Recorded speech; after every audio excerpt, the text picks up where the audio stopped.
Hi yes welcome to our channel. ఇండస్ట్రీలో విషాదం చోటు చేసుకుంది. ప్రముఖ డైరెక్టర్ ఏఎస్ రవికుమార్ గారు తెలుసు. 'యజ్ఞం' మూవీతో మంచి గుర్తింపు తెచ్చుకున్నారు. ఆ సినిమాతోనే కెరీర్ కూడా స్టార్ట్ అవ్వడం జరిగింది. ఇప్పుడు ఆయన మృతి చెందినట్లుగా ఇండస్ట్రీ వర్గాలైతే వెల్లడించాయి.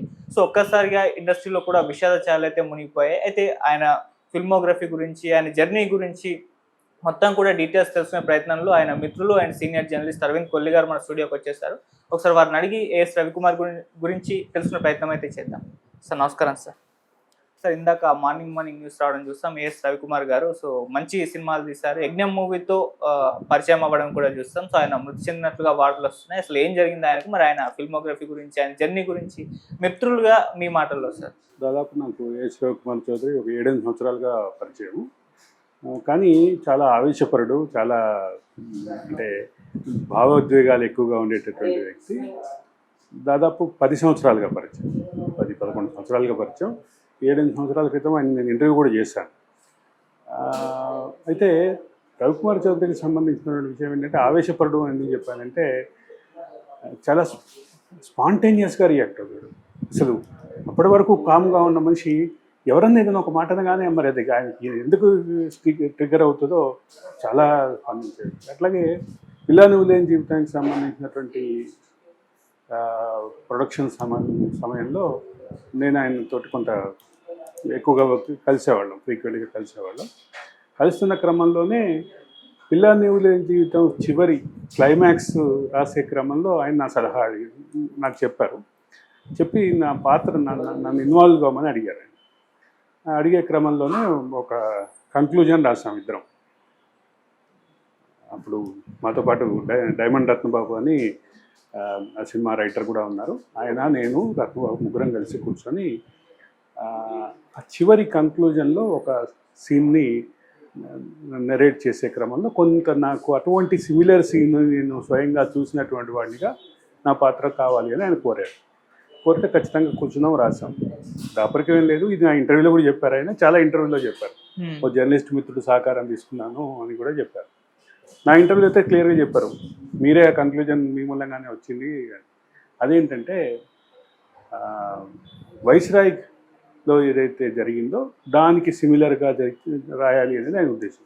ఆయన కరడుగట్టిన తెలుగుదేశం అభిమాని. వైస్రాయ్ సంక్షోభంకి సంబంధించిన చివరి ఘటన ఆయన రాసే క్రమంలో ఎక్కడ తెలుగుదేశం పార్టీకి నష్టం జరగవద్దు, తెలుగుదేశం పార్టీకి నష్టం జరగకుండా ఇది రాయాలి అని నేను కోరుకున్నాను. అంటే కొంచెం సినిమాటిక్గానే రాసాం అది. ఆయన సినిమా రిలీజ్ అయిన తర్వాత భారీగా పెద్ద స్వీట్ ప్యాకెట్ పట్టుకుని వచ్చి నా దగ్గరికి, గురుగారు మీ మూలంగానే ఇంత ఇది వచ్చింది. ఇవన్నీ మా ఇద్దరి పర్సనల్కి సంబంధించిన అంశం. కానీ ఆయనకు సంబంధించినటువంటి సినిమా జర్నీని చూస్తే, సాగర్ గారి శిష్యుడిగా ఆయన సినిమా రంగ ప్రవేశం చేశారు. సాగర్ గారి బ్రాండ్ ఆయనకు సంబంధించినటువంటి ప్రొడక్షన్ మీద ప్రతి అడుగులోనే ఉంటుంది. సాగర్ గారు చూపించేటటువంటి, సాగర్ గారి శిష్యుడిగా వివి వినాయక్, శ్రీను వైట్ల, రవికుమార్, వీళ్ళు ముగ్గురు ఆయన దగ్గర అసిస్టెంట్ డైరెక్టర్గా మొదలయ్యి ప్రస్థానం ప్రారంభించిన వాళ్ళే. సాగర్ గారి ముద్ర ఉండడంతో పాటు సాగర్ గారి చివరి సినిమా, మధ్యలో ఆగినటువంటి చివరి సినిమా సంబంధించిన ప్రొడక్షన్లో కూడా ఆయన ఒక కీలక పాత్ర పోషించాడు. అంటే పిల్ల నువ్వు లేని జీవితం, ఆ తర్వాత వచ్చినటువంటి మరికొన్ని సినిమాల నేపథ్యంలో ఆయన కెరీర్ ఒడిదుడుకులని మళ్ళీ సాగర్ గారి ద్వారానే ఒక భారీ సంచలన విజయం సాధించాలని ఎప్పుడూ అనేవాడు నాతో. ఆ రకమైనటువంటి ట్రాక్ కూడా క్లియర్గా కనిపిస్తుంది. మనిషికి సంబంధించిన ఎంత అంటే డైలాగుల మీద అనుకునేటటువంటి పెట్టేటువంటిది అంటే, 'యజ్ఞం' సినిమాను చూస్తే ఇప్పటికీ మనం 'యజ్ఞం' సినిమాలో ఉన్నటువంటి కొన్ని డైలాగులు ఇప్పటికీ ఎవరు సగటు ప్రేక్షకుడు మనసులోంచి పోలేరు. నీ పెళ్ళాం దగ్గర నువ్వు కాపురం చేయాలంటే కూడా గేటు దగ్గర నేను కాపలా ఉండాలరా అని ఒక ఫ్యాక్షనిస్ట్ని అసిస్టెంట్ అయినటువంటి గోపీనాథ్ మాట్లాడిన మాట ఆ సినిమాకి హైలైట్. అప్పట్లో సమకాలీన సినిమా రంగంలో ఫ్యాక్షన్ సినిమాల ట్రెండ్ నడుస్తున్నప్పుడు ఫ్యాక్షన్ సినిమాల ఫ్యాక్షనిస్టుల యొక్క రెండో కోణాన్ని చూపించినటువంటి సినిమా 'యజ్ఞం'. దాంతోపాటు ఒక ముస్లిం అమ్మాయిని మౌనంగా ఉండేలాగా అంటే చూపించే ప్రయత్నం, అట్లాగే హీరోకి ఉన్నటువంటి ఆ బడ్డింగ్ లవ్ని చాలా అద్భుతంగా ప్రదర్శించినటువంటి ఇవన్నీ ఉన్నాయి. అట్లాగే పిల్లా నువ్వు లేని జీవితం. పిల్లా నువ్వు లేని జీవితంలో సినిమా ప్రొడక్షన్ మధ్యలో ఉండగా సినిమాలో ప్రధాన పాత్ర పోషిస్తున్నటువంటి శ్రీహరి చనిపోతే శ్రీహరి పాత్రని జగపతి బాబుతో రీప్లేస్ చేసి మళ్ళీ రీషూట్ చేశారు.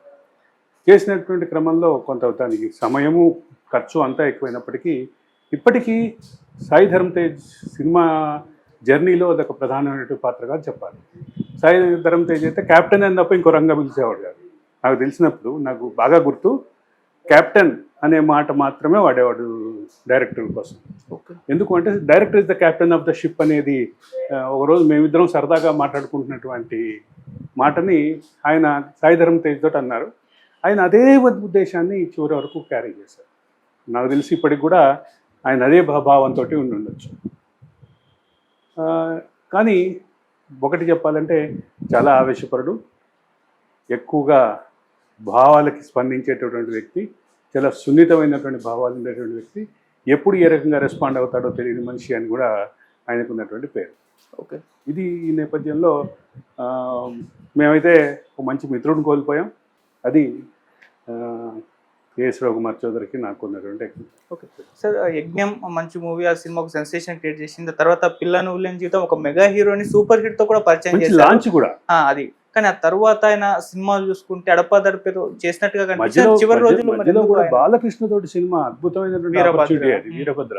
వీరభద్ర విషయంలో ప్రొడ్యూసరు ఆ సినిమా ఫెయిల్యూర్కి మొత్తానికి కారణం కేఎస్ రవికుమార్ చౌదరి అనే ఇంటర్వ్యూలు కూడా చూసాం. అదే దాంతోపాటు అదే నేను ఏమంటానంటే కొన్ని ఎమోషన్స్కి, కొన్ని భావాలకి, కొన్ని తీవ్రంగా స్పందించేటటువంటి మనస్తత్వం ఉన్నటువంటి వ్యక్తిగత జీవితంలో కూడా అట్లాగే ఉంటాడు ఆయన. అదేమి సినిమాకి ప్రొఫెషన్కి మాత్రమే పరిమితం కాదు, వ్యక్తిగత జీవితంలో కూడా అట్లాగే ఉంటాడు. చివరికి ప్రొడక్షన్ వాళ్ళు లేదంటే సినిమాలో ఆ పర్టికులర్ కెమెరామెన్ రెస్పాండ్ కాకపోతే చేతిలోంచి మెగాఫోన్ని నేలకేసి కొట్టిన సందర్భాలు కూడా ఉన్నాయని అంటారు ఆయన గురించి. ఓకే, అంటే మిక్స్డ్గా వివిధ భావాలని, సెంటిమెంట్లని, అదే సందర్భంలో ఎమోషన్స్ని అన్నీ చూస్తాం ఆయనలో. రెండోది కూతురు అంటే చాలా ఇష్టం, వ్యక్తిగత జీవితంలో కొంచెం వైరుధ్యాలు ఉన్నాయి. అది కూడా ఆయన ఎక్కడ దాచుకోలేదు. నా వైఫ్ నేను విడిపోయినాక నేను ఒక్కడే ఉంటున్నాను అని కూడా అనేక ఇంటర్వ్యూలో చెప్పాడు. కాబట్టి అంటే ఈ మనిషి అంటే ఒక రకంగా చెప్పండి ఎమోషన్స్ని, ఫీలింగ్స్ని ఎట్లా ఉంటాయి అంటే నాతోటి కూడా మాట్లాడక నాతోటి కలవక దాదాపు 4-5 సంవత్సరాలు అయింది. ఆ రకమైనటువంటి పరిస్థితి అయితే ఉంటుంది. ఓకే, ఎంత అద్భుతంగా గురుగారు మీరు అసలు అద్భుతమైనటువంటి కన్క్లూజన్, నేను నా మనసులో ఉన్న దాన్ని మీరును డైమండ్ రత్వ ఇద్దరు కలిసి అద్భుతంగా రాశారు అని చెప్పి చేసినట్టు ఎక్స్ప్రెషన్కి విరుద్ధంగా నాతోటి చాలా కాలం నుంచి టచ్లో లేడు. మళ్ళీ దగ్గరలోనే ఉంటాడు, మా ఇంటికి హార్డ్లీ ఒక 2 కిలోమీటర్ల దూరంలో ఉంటాడు, కానీ టచ్లో లేడు. ఓకే, సినిమాలు ఆపేయడం అంటే ఆయన కావాలని చేయలేదా సార్, లేకుంటే అవకాశాలు రాలేదా? రెండు కారణాలు ఉన్నాయి. ఆయన ఒకటేమో ఆయనకున్నటువంటి తీవ్రమైనటువంటి స్పందించే భావాన్ని తట్టుకోగలిగే ప్రొడ్యూసర్ దొరకలేదు. దొరికిన ప్రొడ్యూసర్లకి ఈయన చెప్పినటువంటి ఎమోషన్, ఈయన చెప్పినటువంటి ఈ ఆవేశపూరితమైనటువంటి కాన్సెప్ట్లు నచ్చలేదు.